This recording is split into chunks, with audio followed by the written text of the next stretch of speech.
So we're going to go straight into the topic, which I'm really excited about, and I do want to highlight something. And it probably won't necessarily put you on the spot in any way, but the initial start of trying to organize this call, I couldn't do the first one because I was sick. Forgot to What ask. I And it's okay. I'm feeling better.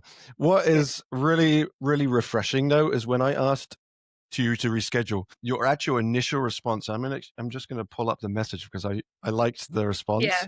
It was like, "Oh, thank goodness. I mean, I'm sorry that you and your daughter are sick, but I've had a mad week and I wasn't feeling prepared." I just want to say that how refreshing it is to like get honesty in a response rather than the fake it till you make it kind of everything's awesome. And I think that this really leads into this discussion. That's why I wanted to kind of highlight that, because we're going to be talking about psychological safety. I just want to highlight that as it relates to this topic as we start. Thank you so much for saying that, because it kind of intentional. Not that I was super intentionally thinking, how shall I write this message to Phil, but it's an intentional thing for me in life to just let the honesty out. It's okay to be a bit vulnerable and honest, even if it's slightly embarrassing. Can we reschedule? And then I was like, wait, that's a bit rude. Thank goodness. Maybe I shouldn't say thank goodness while you're sick. But then I decided I consciously thought, no, I'll say thank goodness and then say, oops, actually, also, I'm sorry that you're sick. But actually, that's a relief for me because I was frantically trying to prepare. So it's actually a relief for me as well. So I'm There's really glad you something said that it that was conscious. Yeah, there's something that a co-facilitator or a colleague of mine will often refer to when we're working with intact groups or whenever we go into a space, that there are free workshops that people are interacting with at the same time. The first workshop is the content that I'm going to share in that moment. The second workshop is how can I relate the stuff that's being shared to my work? Like, so how can I use it? So then I'm in the moment. How can I future proof this? How am I going to use this? But the third workshop that's always really important to consider is all of the other things that I'm bringing into this space that I'm trying to ignore that I just know are there. So did I turn off the lights before I left the house? Is who's going to pick up my daughter from school? All of these kind of other things know that people are coming in. And I find it's such a refreshing thing just to remind people of that when we're starting. We're talking about psychological safety. And before I go into more depth, and I know that we can keep talking, is I'd love if you could, what would be your definition for it? Because I think as people are listening, they have their own, but I want you to be able to share yours so that gives us a good framework to be able to talk from. How would you Yeah. describe it?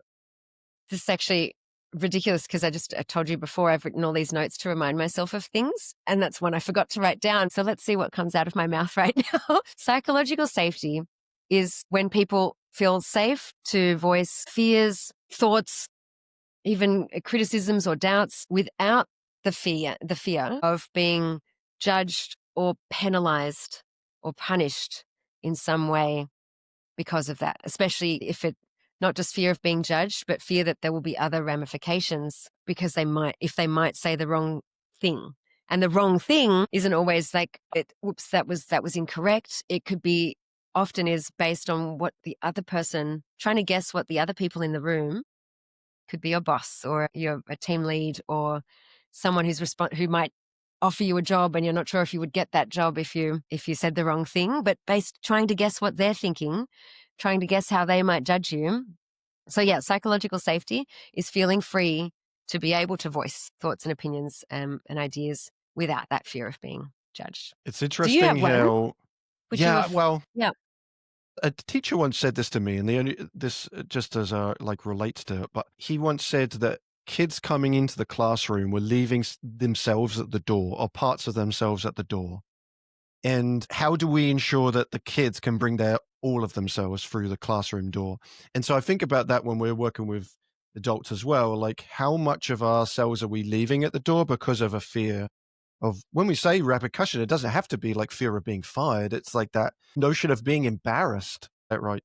That there are socially aspirational emotions, definition of different emotions, like socially aspiring.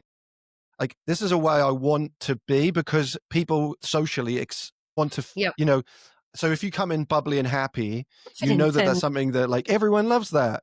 But if you had a rough morning and you come in tired, it's not socially aspiring to be tired, even though we know that everyone is so many people are feeling it. So why do we not allow ourselves to do that? What do you think prevents currently? There might be so many factors. What currently is preventing us feeling safe in those environments? yeah, and the context in the work that I do, I do facilitation. I facilitate workshops and teach facilitation a lot in companies, corporates, sometimes startups, or that kind of world. I might be doing work in school classrooms soon. So this exactly these kinds of contexts could be very different things. But what stops us, or what stops was the question, kind of what stops us, that psychological safety, that feeling that you can bring your full self into this space? I have a few. I think there are lots of reasons, like you said, but the two for me that are the biggest is, maybe I'll capture it all in one, is the fear of judgment, as we've just said, is that main reason, like the fear of what will happen, or what will people think of me if I do bring that part of myself in here, or voice this idea that I'm not even sure about, and will people think it's dumb, this kind of thing. The thing that stops us is the fear of other people's judgment and opinions about it.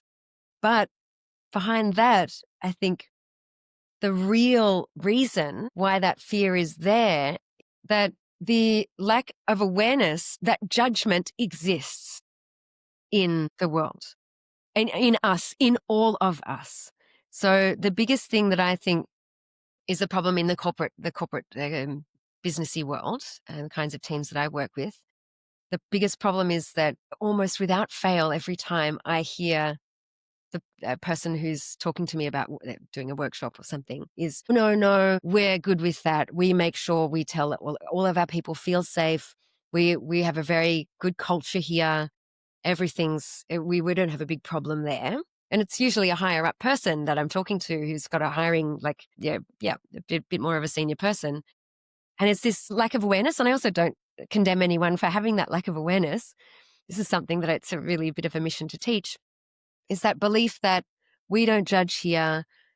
Judgment doesn't exist. We make sure we tell people that they're safe. We make sure we tell people that they're free to share their ideas and opinions. And in my personal opinion, that is never true. And it's not never true because the companies are bad and the people are bad. It's just never true.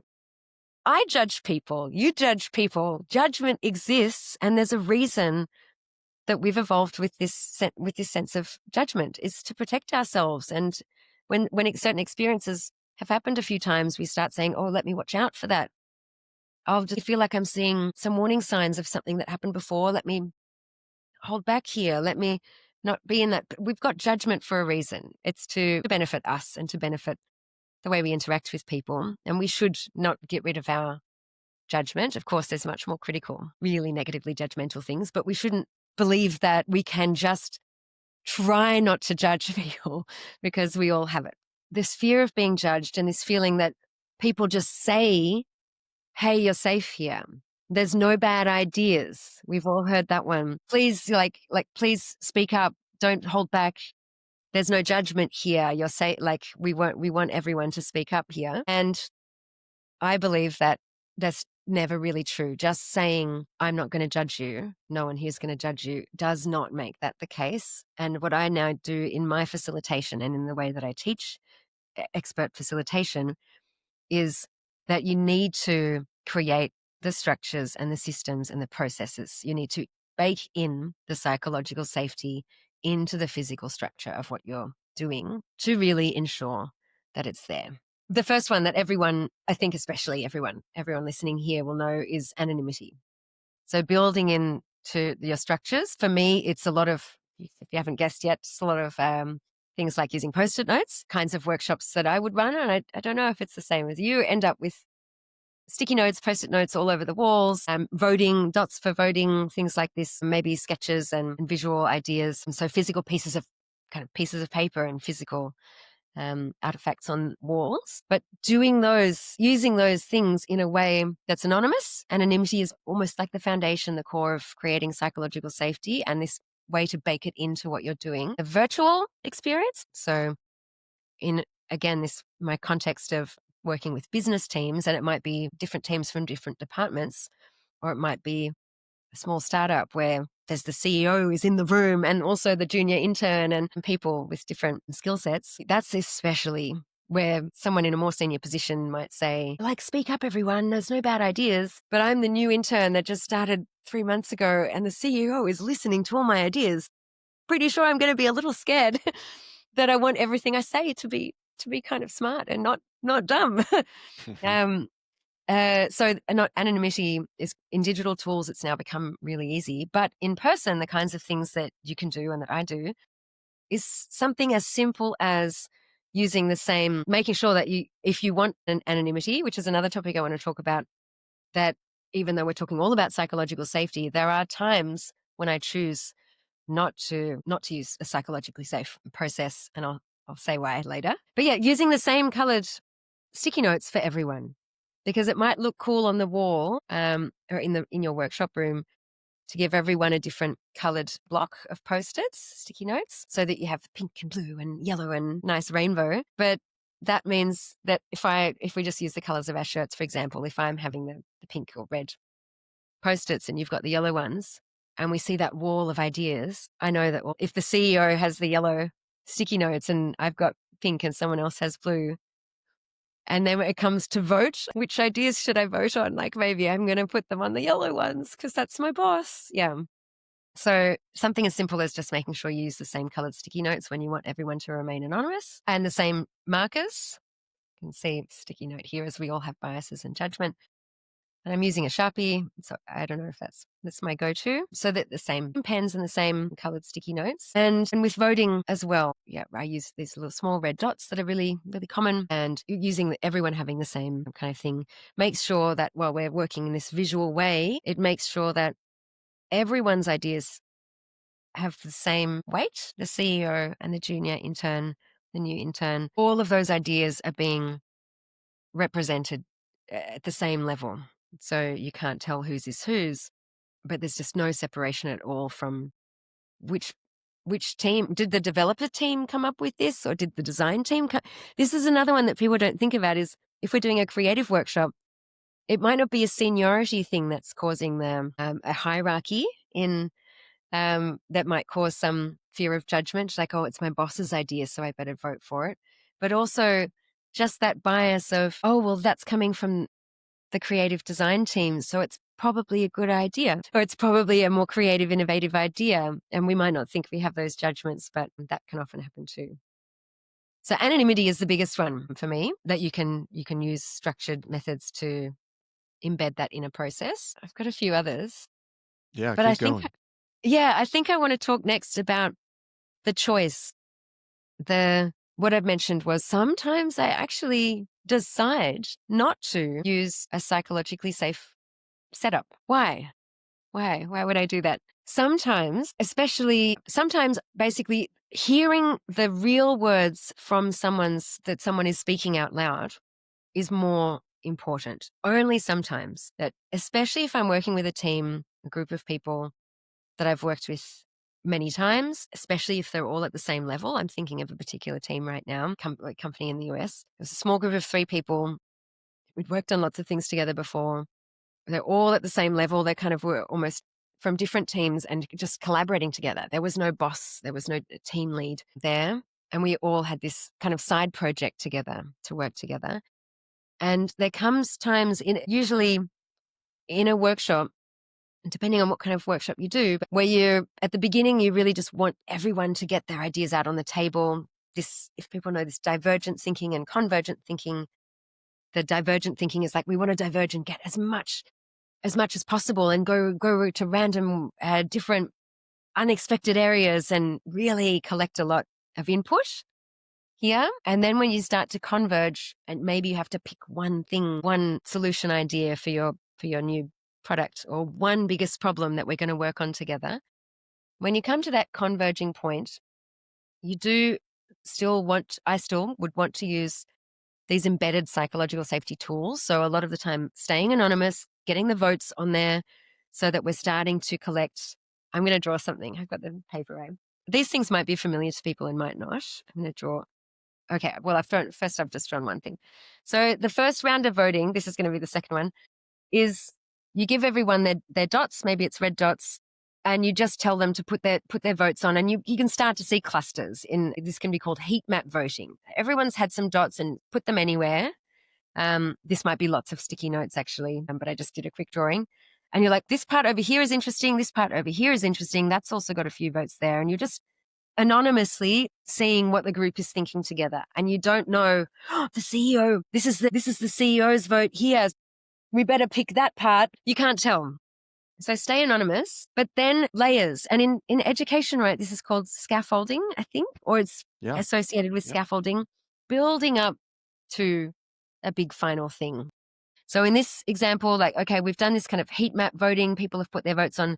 And maybe you do another layer, another layer of scaffolding, where you only give people kind of one vote each, where they really have to then pick. You can't put a few dots here and a few dots here. You have to not hedge your bets. You have to pick one. Which do you think we should do, this part or this part? And then you really start to see, but you still don't know whose is whose. But you're like, oh, this one is kind of getting a bit more from the team now. Maybe if I just make this a little bit like, say, it's like, oh yeah, that's a bit more interest. But then in the final step, after anonymously, everyone has had their opinion heard at the same level with the same weight as everyone else's. After that, I might say, okay, now just figuring out what to draw. Now that this is done, now that we haven't influenced each other, now that we've seen visually where this team of smart people is thinking this, but there's a bit of this interesting over here too. Now let's speak up and say what our opinions are. And this is the point, usually, the reason why getting to this kind of point is where I say, okay, it's not essential to have psychological safety here, is because we're getting to the point where there has to be a little bit of bias in the decision, where usually what we'd end up with is saying, there's a project leader here, or maybe the CEO, the person who owns this decision. We can't do every single decision democratically. It doesn't really work, especially in a business context where it's someone's business or someone's project and their head is going to roll if this project doesn't go well. They actually have the accountability and the responsibility of this project, this decision. There usually is do you use the term decider? I use the term Hmm. decider or decision maker. In many workshops like this, there'll be one person who's taken that role of being the decider, who is for example, the project owner or the product owner or the CEO, the person who is actually responsible. And there has to be some tiebreaker or decision, or maybe not even tiebreaker, but like, oh, there's more votes up in this part and there's less votes down in this part. But actually, as the decision maker and the owner of this project and the person who's going to be affected if we don't succeed, these actually, this part here is more strategically aligned with the rest of the company's vision. So although this is the popular idea, we're going to have to start with this one here. I hope it's clear in my drawing. Yeah. Yeah. And I So think that, then I want yeah. opinions to come out and the discussion to come out after everyone's had that equal visual And I input. think that it's not just like the layering, it's not just the scaffolding. I think that there's has to be nuance, and I think that it's important thing for as people gain more facilitation skill, there isn't a complete. This is the way you have. We don't always have to be anonymous. We don't always have to be. It's that combination of how do we build that in so that we ensure that there is some of that, and then at the same time being able to get to the root issue. Because as you said, just acknowledging everyone judges, we also have to acknowledge that we do have to make decisions. So it's Yeah. not, like we do have to get there. We want to be able to create a space where people can voice it, but with the full knowledge that we are going to have an outcome. And I think that having those conversations can be challenging, but really important. Yeah. And it's easier to have those conversations once you have also that, just with these dots, these voting dots or these visual cues of what's the group generally thinking. We can see it highlighted visually here on the wall for us on the board. It's easier to start those conversations around that can be more biased and more opinionated, but need to happen to make a final decision. And we can just refer back to the collective wisdom of the group while also saying, but we're going to make this choice here today. So it doesn't What does become, you've got the balance of both. Yeah. Yeah. Well, this is also reminding me of we have something in experiential education called the challenge zones. Comfort zone is often referred to like, oh, and people need to step out of their comfort zone. The argument I've always had around this is that before we ask people to step out of a comfort zone, we need to build it because people are not coming into your space comfortable. And so that's the Mm, mistake that people make is like, oh, everyone's comfortable, so I'm going to stretch them. They're already yeah. stretched by coming. So build it first before you ask them to stretch. And that's what you're doing here, Mm, creating yeah. a comfort space to advocate before you then ask them to advocate. So I've got anonymity. I've got this we just talked about, and then we've got this decision-making structures and including scaffolding and comfort zones and challenge zones. And this last thing is standardized formats. I'm trying to think of a better name for this actually, but giving people a template of some kind when it's useful, and I'll give some examples too, that so that when they do contribute their opinion or their idea or their thought, it's the same as everyone else's. Everyone has followed the same standardized format to contribute their input, not only so that it's anonymous and so it's everyone, we can't tell whose is whose, but also because it's just more comfortable. It's more comfortable.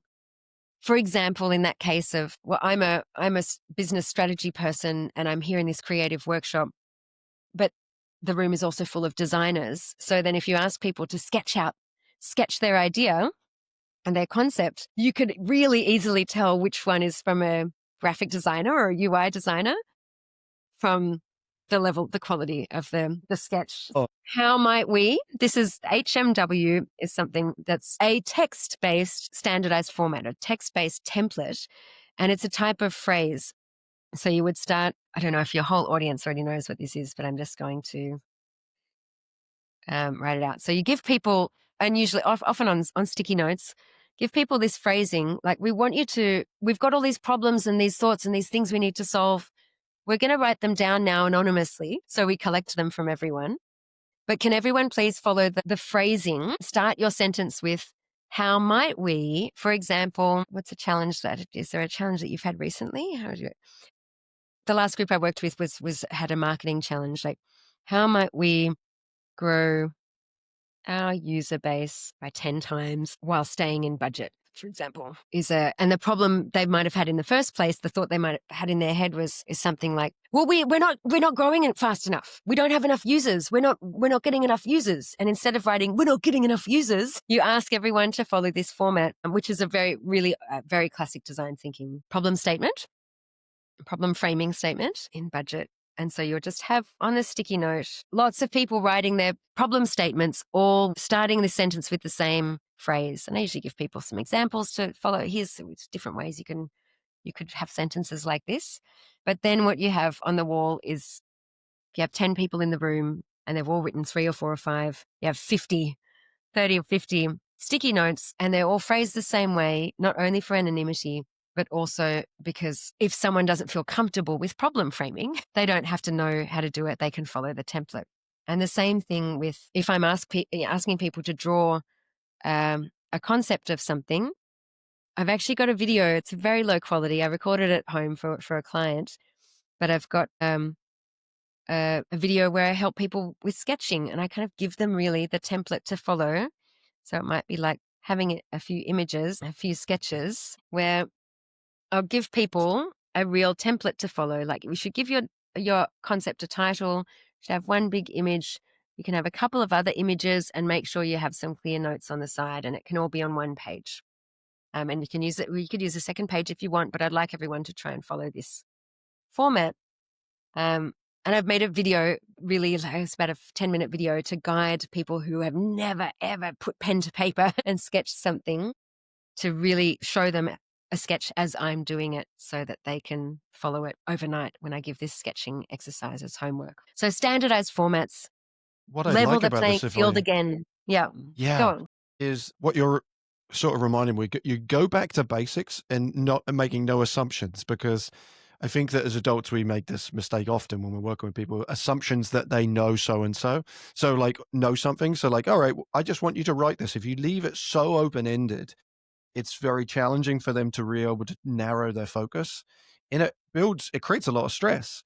So if you want to avoid that potential anxiety, Yeah. then create systems by which you've already mitigated. And it might seem very basic to give them a template, but what a benefit that is if I'm going into this and I'm being like, oh, I can just follow the template and everyone's going to be doing the same. So I, there's no judgment between, oh, look how well theirs is versus I reflect back when I was in high school doing an exam, and the teacher would be like, we were in a giant hall, everyone's sitting at a table, and the exam person was like, "All right, everyone begin." And I'm thinking, and then before I thought, like someone's already turned their paper to the next page, and I'm Yeah. immediately like, "How did they write that much? Add more." And then you end up writing garbage because you're just trying to keep up with other people. And so if Yeah. everyone has a template, what you don't have that stress. Yeah. And with that particular things like sketching, I do a few other things that are just all about that comfort level as well. So not, yeah, I usually give that kind of exercise as homework ish or in a break, and say, if you're really quick and you finish this, great for you, but we'll do 20 minutes together now. And then we'll meet back when we meet back in the morning. We'll collect them all together, but you'll have that time. This is getting into a bit of neurosciencey stuff, which is also a topic for me, really understanding how people process information differently in different cognitive processes and different preferences, literally physical preferences people have in their brain and their nervous system. So things that might make them more comfortable. Like if you finished here today, great, hand it in. But most of you, like what I'm expecting is that we'll in the morning bring it all together. And I'll be on, here's my email address to send if you want to send me anything overnight. I'm going to be checking it like this time in the evening and this time in the morning. And I want to give you some feedback. If you're like, hey, is this okay? Or can you send me another example? Or can you, because people are supposed to sketch these kinds of things anonymously as well. So that you can't tell who's drawn which one. So they can't write anything in there. They've really got to make sure that someone else can read all of this and understand what they're trying to say without them being able to explain it, without them, oh, I drew that one. No, this is what I meant by this feature over here, this idea over here. We don't want that because we want the anonymity, but I can give them feedback overnight. We start back in the morning with some breakfasty snacks or something.